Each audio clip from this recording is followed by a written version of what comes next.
Hey, thanks, Caitlin. I really appreciate it. Yeah, I thanks for the invite and for the ability here to be a co-host and a panelist.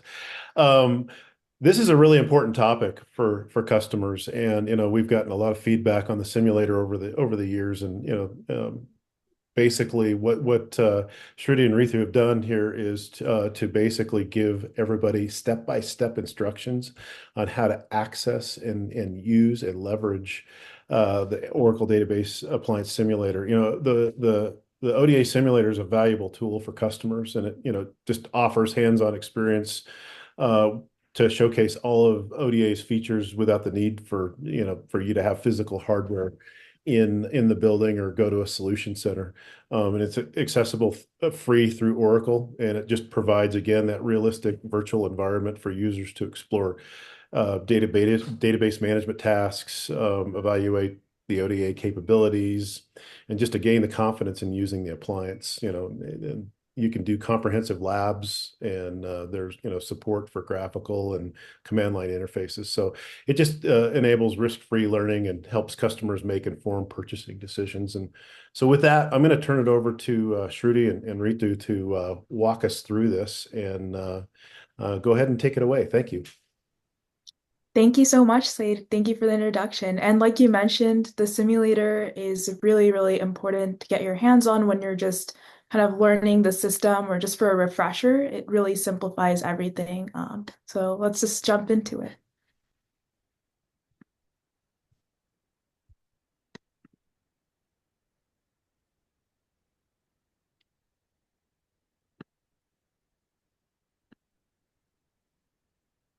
All right. So welcome to this podcast or webcast for the Hey, Oracle. hey, real quick, Shruti, just flip your screens because we're seeing the. Sorry about that. Yeah, just flip it around. And we'll be good.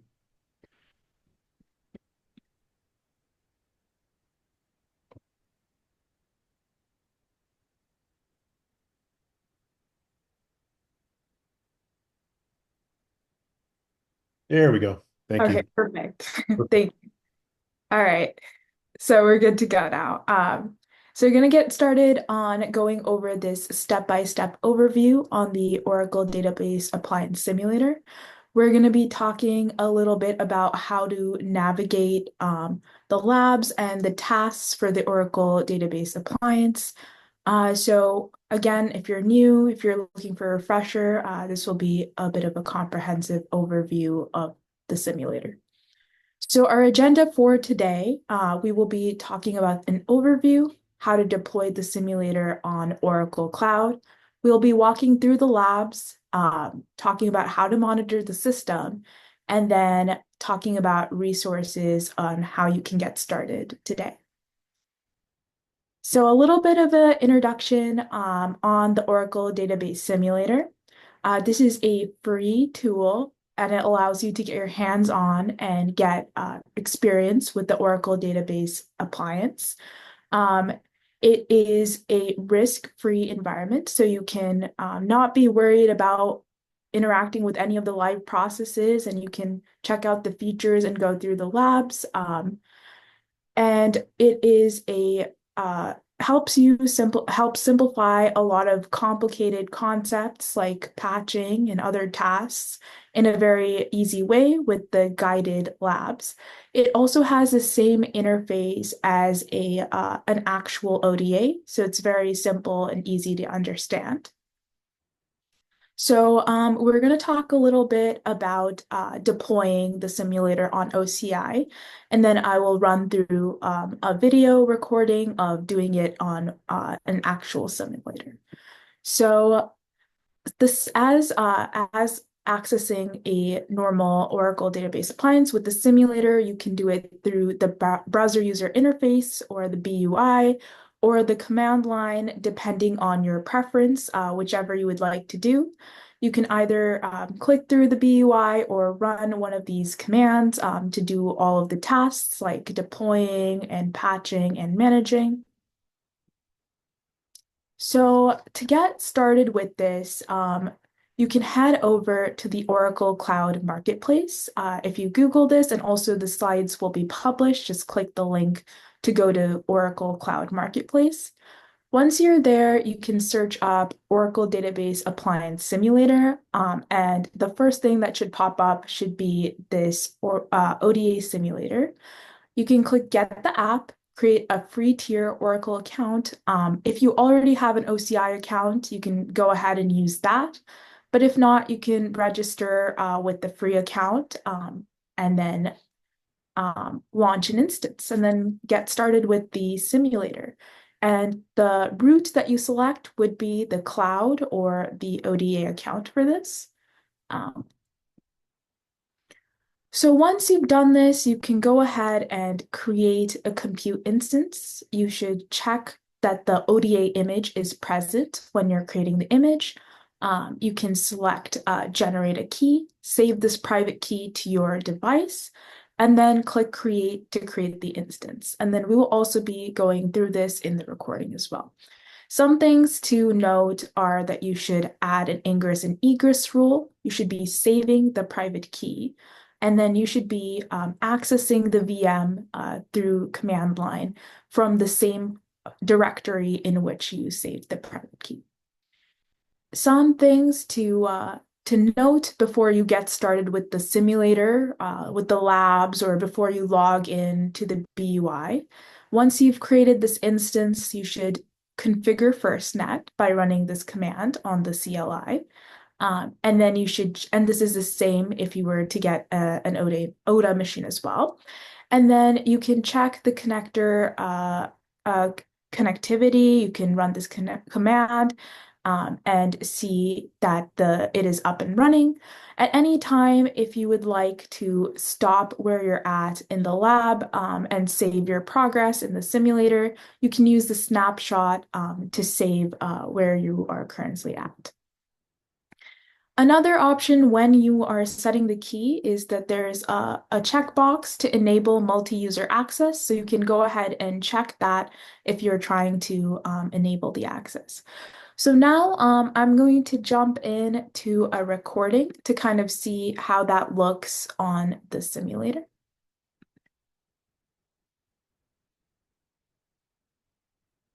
Okay, so as you can see from my screen here, we're in the Oracle Cloud Marketplace, and then I am going to look up Oracle Database Appliance. And I've searched that up. I will click Get App, and then either if you have an OCI account, this is the point where you can sign in. If you don't, then sign up. You fill in these details, and you can get an OCI account. Once you do this, you can launch your instance with the cloud account details that you have created.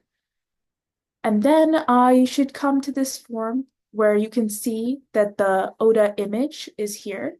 It's really important that you check this, that it's there, and then you can scroll down, save the private key, note where you've saved it, and then go ahead and create the instance. Right now, the instance is provisioning. In a few minutes, it'll turn green and it'll say successful, so you know it's good to go. Now you've done this, we get into the ingress egress rules just to make sure that all the ports are open.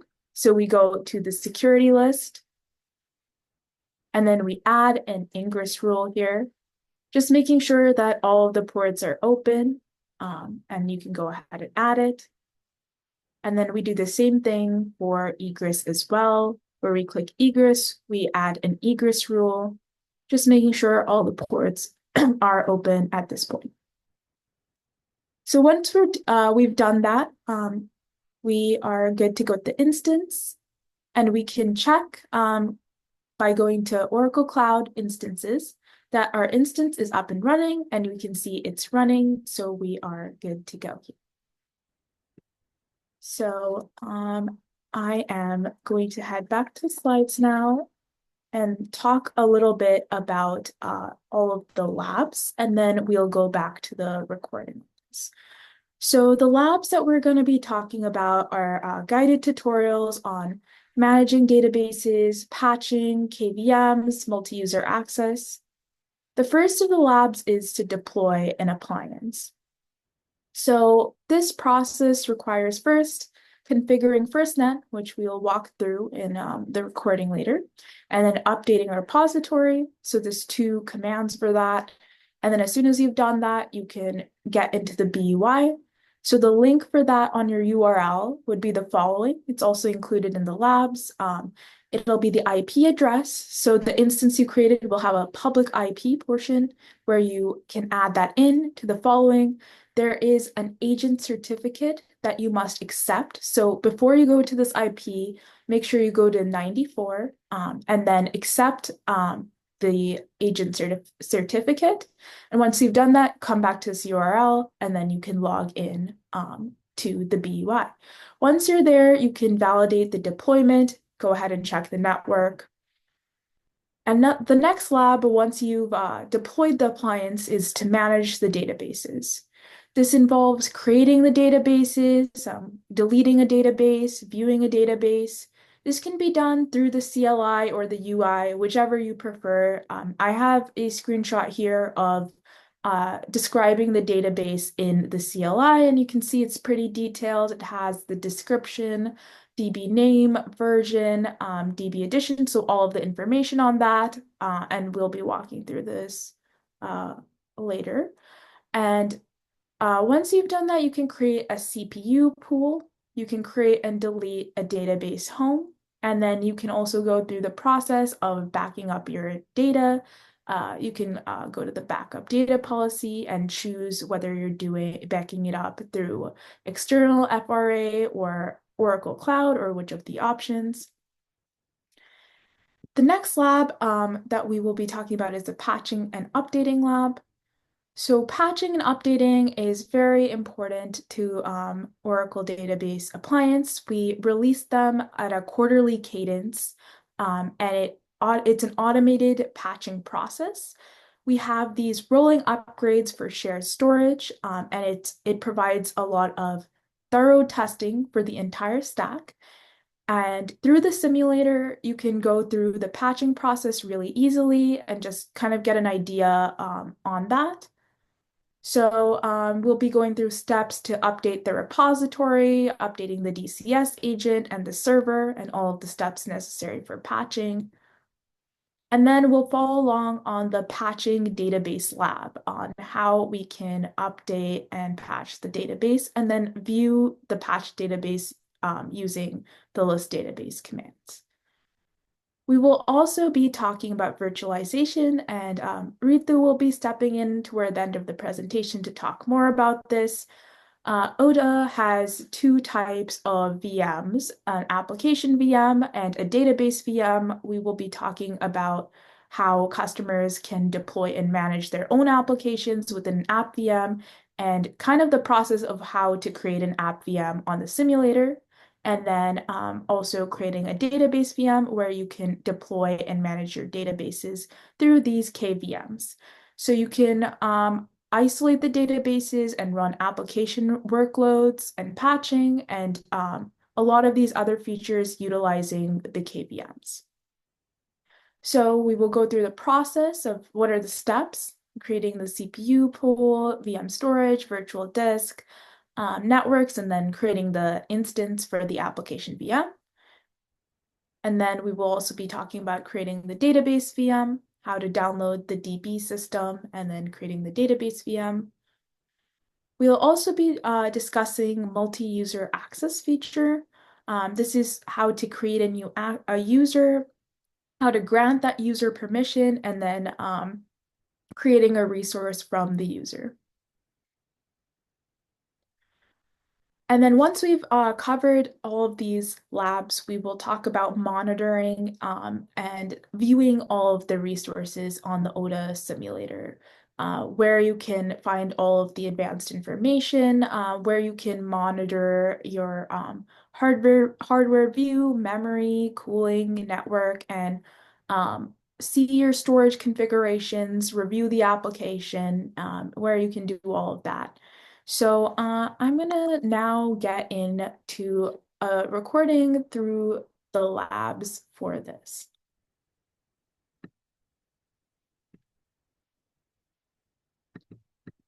So we're talking about the first lab now. This is after you've created the instance. We are now using SSH to log in to the compute instance here. We've set a proxy in this case, since this is an Oracle machine. You don't need to do that if it's not. OPC is the name of the username, and then you go ahead and copy the IP address here that's given that you can see in the instance once you've created it. It should say public IP. So you go ahead and copy that, SSH in. Over here, you can see I have my RSA ID, which is just a rename for the private key. So make sure you're in the same directory as where you'd saved your private key initially. So I've gone ahead and SSH'd into this machine now, and then typing the sudo command to go to the root, typing podmin, and then the system looks good. So once you've CD'd into the system, you can just type the command that we'd mentioned, configure firstnet. So just type in the command configure firstnet, and then you can enter. We've given a sample IP address in the labs that you can use. Just type in an IP address, and then you can head over to the UI once you've completed that.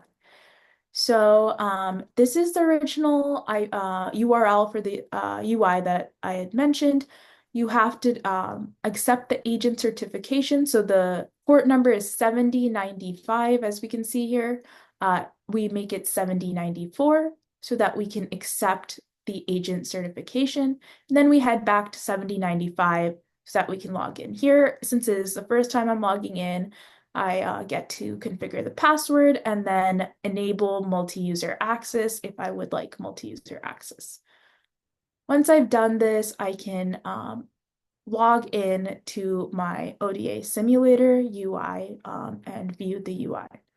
So as I'd mentioned before, the UI look and feel is very similar, look-alike to an actual ODA machine. So you can go ahead. So, Shruti, I just want to interrupt here. So it's not a lookalike. It's actually the same bits that are installed on an actual ODA machine. So it's exactly the same.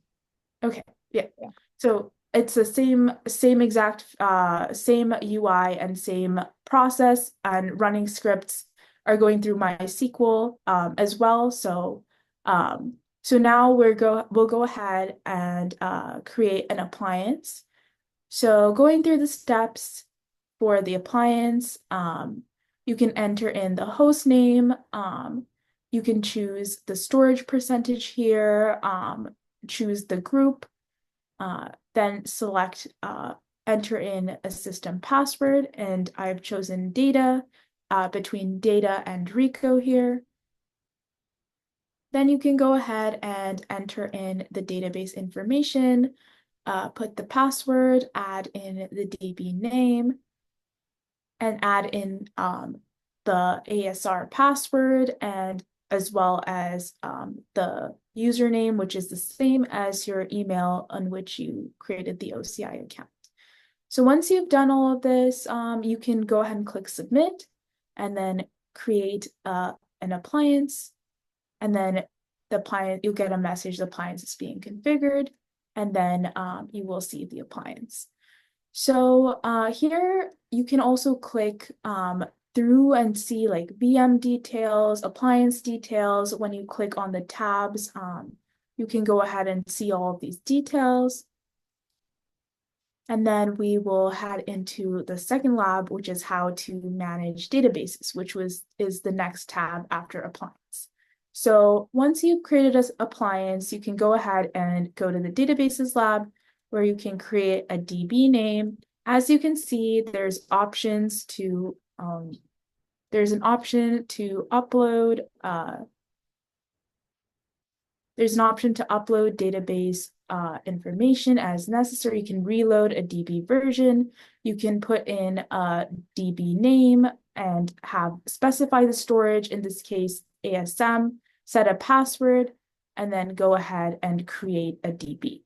Once I've created the DB here, you can see the database is created. You can go to the actions in this case, I'm trying to delete a database. So I went to Actions, click Delete, and then I clicked Yes, and go ahead and see there's no database now. If you go to the Activities tab, you can see that there was a task here. If you ever need to check what the status is on any of your tasks, you can navigate to the Activities tab on the top right, and then you can see that there was a job here to delete the database that I'd created previously. And the status was a success, so it was deleted. So I'm just going to go ahead and then show again how you can like recreate a database in the same steps. And then the same process that you've just seen on the UI, you can also do on the CLI. So you can create using this command, create database and create a database through the CLI. You can also, in this case, I've listed all the databases, and then I am going to go ahead and delete a database that has been created. I'll go ahead and find the ID from the list, and then delete that database if I no longer want it. So this is the same process as the UI, but you can do it through the CLI as well if that is your preference. And then next we'll be talking about creating the CPU pool. You can specify the CPU name. You can specify the number of CPU cores here. And then you can go ahead and create the CPU pool. And then next, after this is we'll talk about the patching and updating labs. So this is kind of the patching process. Here we first are updating the repositories. We're just running this command to update the repository, and then going ahead and doing the same thing with the DCS agent and the server. So we use this command ODCLI. We're updating our DCS agent, and we can do this all through the CLI. So it's very easy to do as well. And then we can go ahead and navigate now to the UI. And we have this infrastructure patching on the left-hand side. So in infrastructure patching, we're going to go to the server where we can run the pre-checks as part of the labs. So we can navigate over to pre-check, just click the pre-check button. And then after that, we can view pre-check reports by clicking view pre-check as well. So here it's asking, would you like to run the pre-checks? You click OK, and then you can run the pre-check reports. The same things can be done in the CLI as well. Here we are updating the GI. I have a few LS, and you can see all of the folders that are within this. You can copy what the GI is, and this is the GI folder. I've specified the date. If you've noticed in the labs, they'll have this, but they won't specify the date. So this is where you would write in the date that you needed for this zip file you've created. And then you can go ahead and update that as well. So after you've patched all of these, this is patching the DB home as well. You can look at a list of all of the DB homes to confirm which ones you patched and look through that as well. And in this case, I have pulled out a list. I would like to update this specific DB home. So I've copied the ID. And then now I'm going to use the update DB home command and then just update it through the CLI. So this process is pretty easy through the CLI, and then it can be done through the buoy as well, whichever is a preference for the patching process. And in this case, we can see that the status is created. So it has been created. And then we can see add the command describe job in order to get more information about the job description as well. So And then once we've done this, we can see all of the DB homes here. For our next lab, we're going to be talking about the multi-user access features. So for the multi-user access features here, we can create a new user. If multiple users would like to access ODA at the same time, we could create a user ID for the new user, and then select a role for the user to choose. And in this case, I'm choosing ODA DB, and you can click the role that you would like the user to have, set the ODA password for this, and then go ahead and create user. So this is if you would like multiple users to be able to access the ODA machine. So now we have a job submitted for this. And then we're good to go. We have a new user created. And then we can use this ID to grant that user access to certain databases. If you go to access, you can choose the database you'd like to give them access to, type in the user, and then grant them access to this. Okay, so I just want to interrupt a little bit here. So once you create a new DB user, you have to activate the user first. And because when you create the user as ODA admin, the user is in an inactive state. So you log out of the browser, you log in again, you give this new user that you've created. The password that you had given initially was a temporary password. So you are going to give that temporary password here. And when you try to log in, it's going to ask you for another password, which is going to be your new permanent password. Uh, and once you've done that and you log in as ODA admin, that is the time when you can grant access to this user. So the user has to be in an active state before you can grant or revoke a resource access. Yes, thank you, Ritu. Yeah. So yeah, please make sure that, as Ritu had mentioned, your user is in an active state when you are doing this and you're resetting the password. So yeah, and this is like the process in which I'm resetting this for the current or for that new user ID. And then I'm gonna go ahead and actually pass it over to Ritu to talk a little bit about the application VMs and creating an instance on the application VM. Hi, everybody. So yeah, I'm going to quickly share my screen and I'm going to show you on an actual ODA machine. But actually, even an ODA simulator, you can set up on you can do an HA simulator deployment as well. This is and like Shruti mentioned, the bits on the simulator are exactly the same as on an actual ODA machine, right? So whatever you see on the browser or even the ODA CLI, it's the exact same code, just that the backend, the server that's running, either runs in simulator mode or in a non-simulator mode. Now, that's really the only difference between ODA, an actual ODA and a simulator deployment. So this is an actual ODA machine, and on a simulator, it's going to be exactly the same.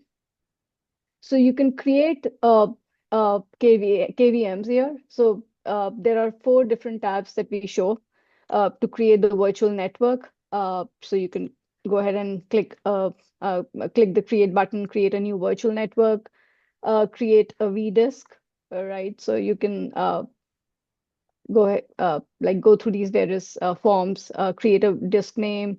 I haven't created any storage here, but basically if you go ahead and create a VM storage, you can give the storage name, select the ASM disk group that you want, specify the storage size, and go ahead and create. Anytime you click on the create button, it's going to submit a job for you, and the job ID, like Shruti showed in her presentation, is going to pop up. You can click on that job ID, check the activity status. So you can do that through the BUI. You can do all of this through the ODA CLI command as well, which is our command line tooling. And then when you want to create the VM instance, you can go ahead and click on the VM instance. There are 2 options. You can either clone a VM instance or create a VM instance, a new VM instance. And this is the screen that shows up. So you can specify all the inputs here, the boot mode options. You select the virtual disks that you would have created through this page itself. Select the pubnet. So here you don't see any virtual disks because I haven't created any. But essentially, this is where you would enter all the information click on the create button here, and it'll go ahead and submit the request for you. So this is the KVMs, right? This is the application VMs. We also have the DB systems, which are like the DB VMs, the database VMs. And these are also shown on the BUI under DB systems. So if you were to, so here there's already a DB system created. So we can actually look at the details of this DB system. So this is what it shows you. It shows you the VMs of this, all the details, basically the CPU pool information, storage information, the two VMs that are a part of this DB system. You can click on these various tabs to show the database information, the network information, and start and stop this DB system. And then you can, like, this is the form that we show for creating a DB system. And now we have also enabled multi-user access for a DB system, right? So similar to what you would do on a bare metal, you can now create a DB system and specify that you want to use multi-user access options. So there's the passwordless multi-user access, and there's like just multi-user access itself, which uses a password. So all of this is possible through the BUI. And again, as I mentioned, you can also do it through the CLI. For creating a DB system, these are the 4 tabs that we have. Now, if you were to, for example, the reason this create button is not enabled is because we have errors on this form, right? But if I just enter the URL and I want to, for example, just do this, I'm just going to.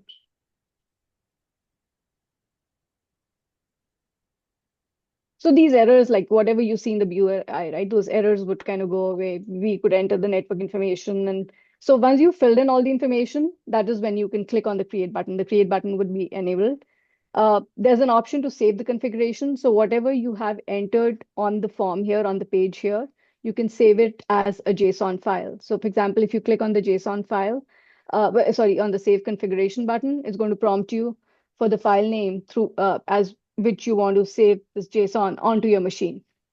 And I think there was a question, a Q&A about being able to deploy the simulator on Windows or Mac. So the browser itself, and I think Slate kind of, will ask that question as well. So yes, the simulator, the BUI, the browser user interface can be run from anywhere, from Mac, your Linux machine, or a Windows machine, just that the simulator setup itself has to happen on a Linux VM. I think that's pretty much it. I mean, that I wanted to show you for the VMs. Unless Shruti, there was anything else. No, that's perfect. Thank you. As Ritu is showing, thank you so much. I'm sorry, real quick. I'm sorry for interrupting. I just wanted to see if we can take a quick pause and answer a few questions that have popped up. I know that Jim had his hand raised a while ago, and I'm not sure, Jim, if you still have that question, we can unmute you to ask that question. But let's start with the ones that are in Q&A. And McKelly's got one. Basically, it says the right app to select Oracle Database Appliance Simulator. Is that correct? That is correct, yes. Okay, got it. And then Cheryl's got one. Is the intention that the SE set up for this simulator on their work? Should they be setting them up on their work laptops or accessing through Oracle Cloud? So basically, when you get the app, right, it would actually be running on the OCI VM that you have access to. So in order to access it, you would be SSHing, like how Shruti showed using the private key. You would SSH to this OCI VM, and you would have the simulator instance running there already because you got the app right from the OCI marketplace. So it should already be running on the free tier machine VM that you have. Yeah, Okay. currently we would want, we're asking users to access this through OCI for this webcast. So that's the route that we recommend currently. Okay, got it. And then, Provin's got a question. Can we install Oracle VirtualBox, which is running on a laptop with a Linux VM? If yes, please share the steps. So I don't know if we have time in the end, if that's the case, if we have the ability to share those steps. And if not, we can take it offline. Yeah, so we did help some sales engineers in China in the past because there were some issues with accessing the OCI thingy from China. They were able to set it up on their Mac, but we had to go through this is something that we can kind of do on a one-on-one basis. Uh, yeah, I don't, I don't know. I don't think we have the steps documented anywhere, but if we have a need for it, we can probably work with you. Okay. As of right now, there aren't any more open questions. So apologies for the interruption. I just wanted to get those answered. Thank you, Slade. Yeah. Um, yeah, and if any other questions in the Q&A, we will go over them. If any other questions, please drop it in the Q&A so we can answer them. So I will go ahead and share again.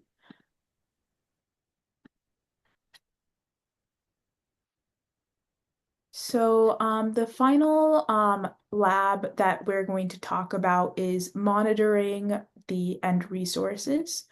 So for this lab, this is just how to monitor an Oracle Database Appliance, and this is through the simulator.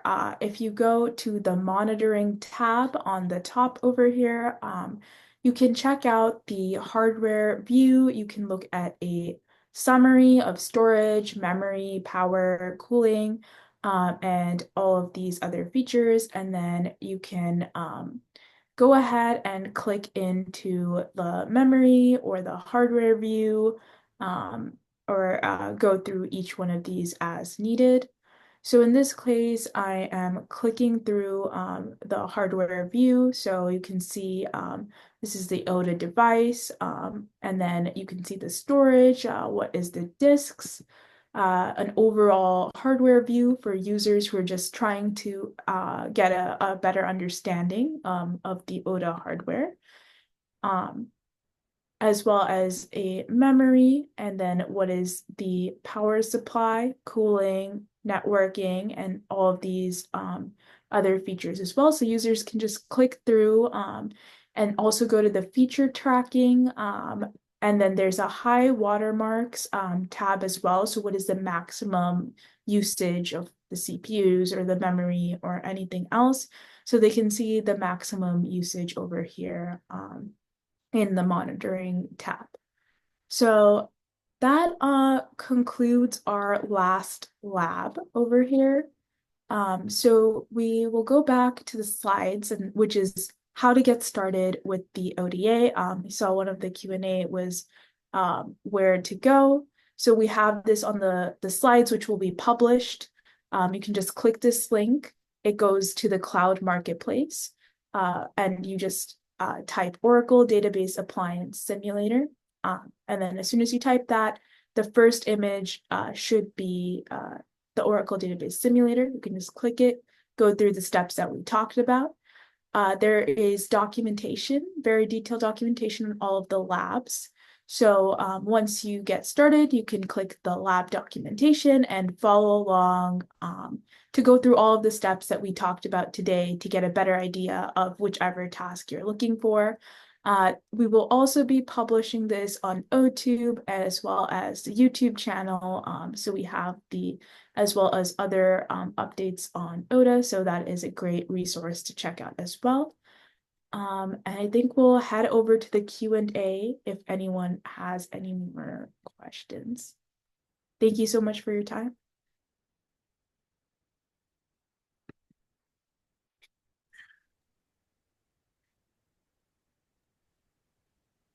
No open questions. Any open questions? Cheryl, you mentioned you had to step away. I'm just looking your question back up here. Let's just re-answer Cheryl's question again. Is the intention that SE is set up as, do the SEs have to set up the simulator on their work laptops or access through Oracle Cloud? I think the answer was Oracle Cloud. Right. Yeah. Got it.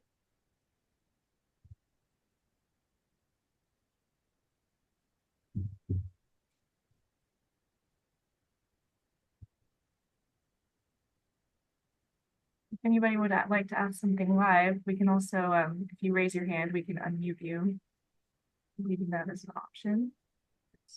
Looks like we've covered all the questions in Q&A. So one thing I do want to mention is that if you run into any issues, either me, like from a technical point of contact, I could help you. Like you could go through Shruti or our product management, and they can direct you to either me, and there's an engineer in India as well, Bal Mittal. I probably should have invited him for this meeting as well, but he and I are the main technical folks supporting the simulator. And we can kind of work with you. And two different time zones. I work in the US time zone, Pacific time, and he's in India, so he can help folks who are based in India.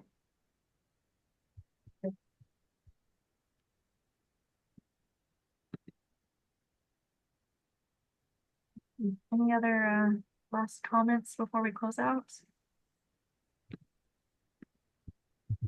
All set? Okay, well, thank you everyone for joining us today. Mahesh, would you like to ask something? Here, I will allow you to talk there. So there is a simulator documents on the docs.oracle.com under ODA.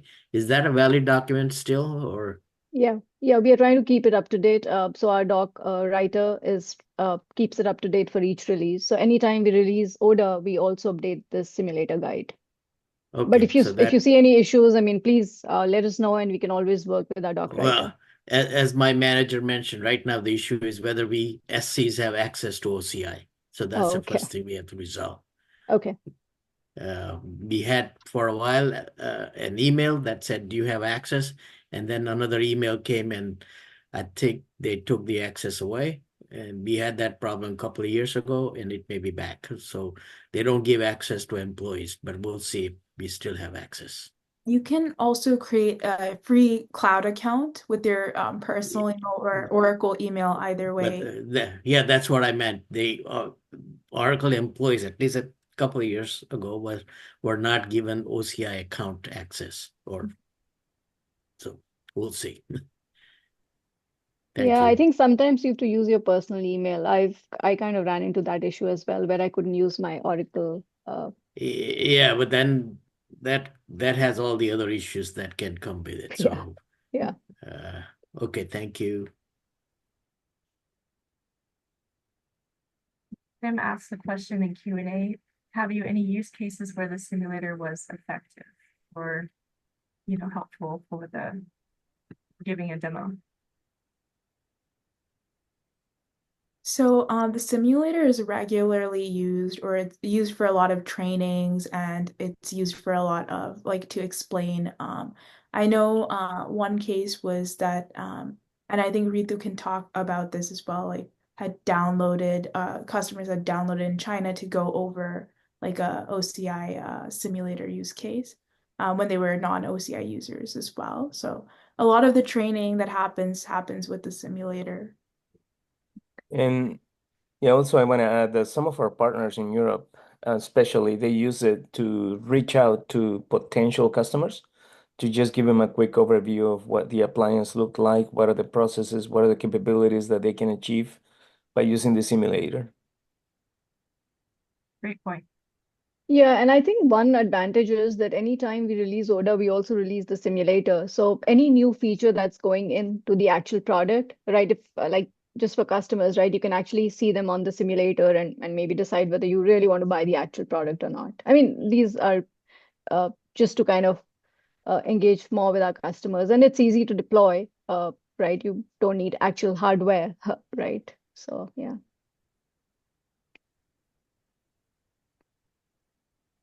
Hey, Tim's got like three answers out there. Why don't we unmute Tim so he can ask him? Tim, go ahead. No, I was just asking, the use case you gave a good thank you. Maybe 23 AI, we're trying to push that that new functionality to some of our clients. And before, for example, they move some of their workloads over to 23 AI, it might be a good way to give them a chance to test it and see how it might work for them. So that might be an effective use case I might look at. Any thoughts? Well, 23 AI, Yeah. So 23 AI is supported with the 1923. But Rito, is that enabled if a customer wants to create a database in the simulator, they should be able to select, I want the 23 AI database, right? I'm not sure about that. I would have to, Okay, Tim, we'll check on that one. yeah. I'm just trying to think, this sounds great. I'd love to test it. I'm just trying to think of how I should position it and why my customers might be interested in looking at it. Okay. 20, After a lot of the large retail customers like CVS, Walmart, and a few more, so who have Exadata, so it might be a good tool for them. They may have use cases where they could use it separately or as a testing bed. so Thank you. 23 AI needs to be done in a DB as a DB system database, Good correct? point, right? Today it's only Okay. supported in DB systems, yes. Yeah. Okay. I just want to make sure that people are aware of that. Thank you. Yeah. Provin's got a question as well. Can a customer get access to the OCI ODA simulator for training? Most of our new customers are not aware to use ODA X10HA. Does it charge on the OCI usage for the customer? Yes, like our customers can get access to it. You can create a free account using your personal email, so it wouldn't charge them for this, and then they can just get their hands in and delve into the simulator.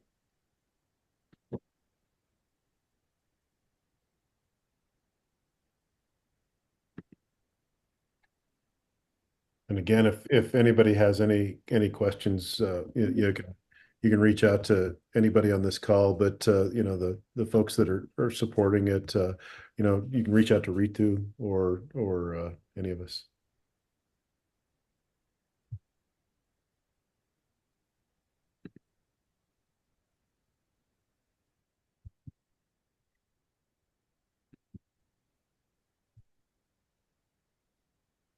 Okay, any more questions? I think we've covered it all in Q&A.